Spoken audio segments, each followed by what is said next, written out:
Let's go.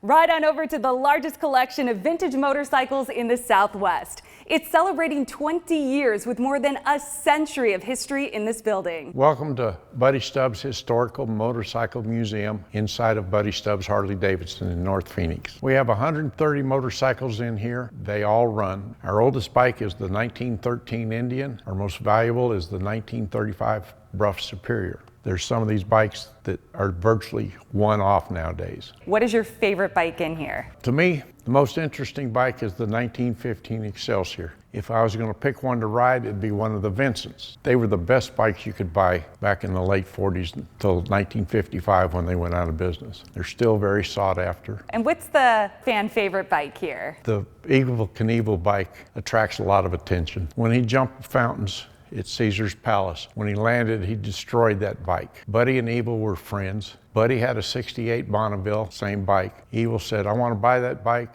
and make a replica of my fountains bike. Bet you didn't expect to see this in the desert. Harley-Davidson made snowmobiles in the early 1970s. Upstairs, you'll find a collection of dirt, racing, and military motorcycles, as well as scooters.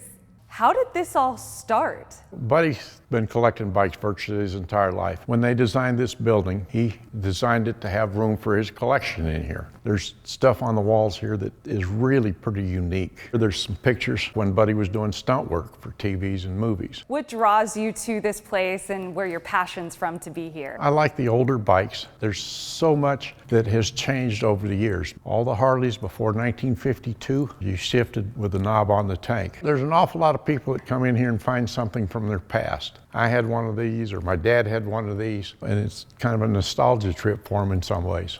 The museum is only open on Saturdays, but if you're checking out the dealership any other day, just ask a team member and they'll get you in. In Phoenix, Crystal Long, 12 News.